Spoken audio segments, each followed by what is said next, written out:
I'm so glad you came back. I know, thank you. Are we sitting on the floor or the couch this time? Yeah, well, whichever you choose. I don't even know where to begin this conversation because I have so many thoughts and feelings. So when I'm reading the beginning, I'm reading about your mom, Lisa Marie, and your grandfather, Elvis. Mm-hmm.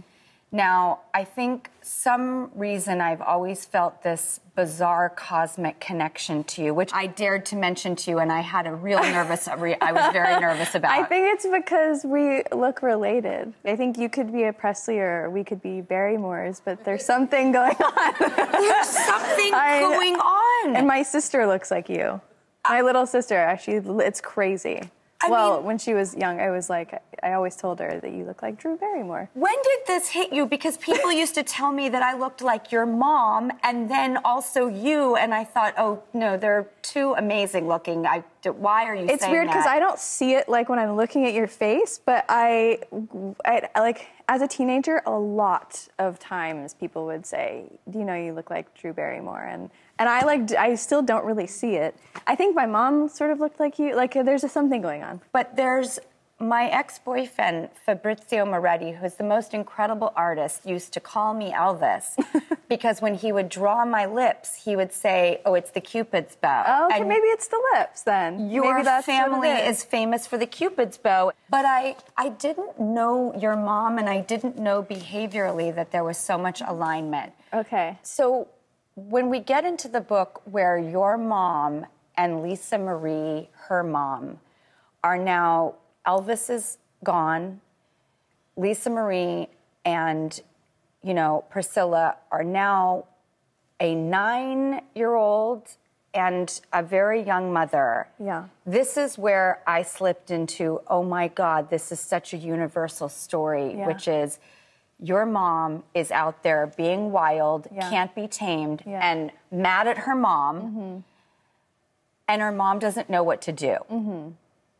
That was my life experience. Yeah, I know. I mean, I think a lot of the themes in the book are very human things, like mothers and daughters and grief and addiction, and there are these very universal themes, and I think that that mothers and daughters is kind of a through line through the book. And, I think she was a little bit lost and trying to figure out her direction after she lost her father. And of course, she says it in the book, she was definitely difficult on my grandmother.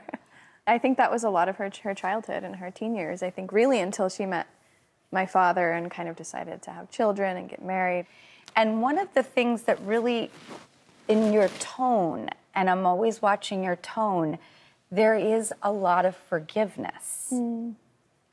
And that is something that I don't know if one realizes what a burden it is on themselves. I am a very forgiving person.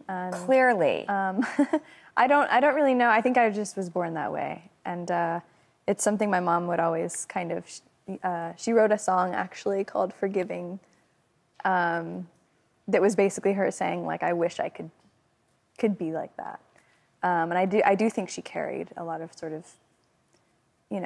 pain and resentment for different things. But she had such a different experience than I did, and a much more, like, intense childhood. And she was in, the spotlight in this way that was kind of very unique. And I think that for me, like, the setting is not relatable, but the stories are, and the relationships within the book are, and the themes are, like, again, mothers and daughters and grief and addiction and falling in love and getting married and divorced. Like, they're all very normal things, just that the setting is, unique.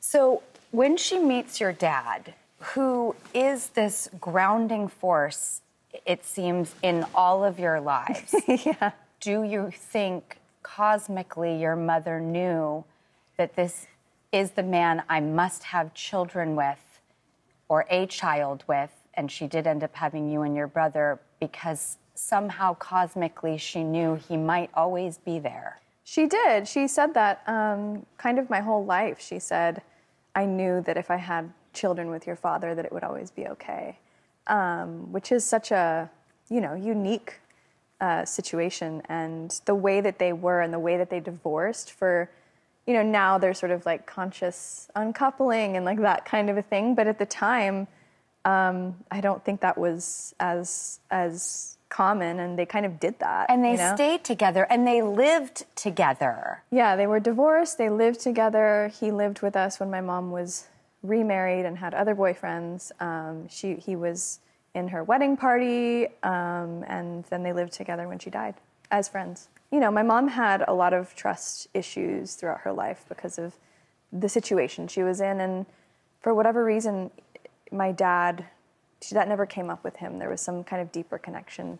When you hear the word trust, are you triggered at all? I am.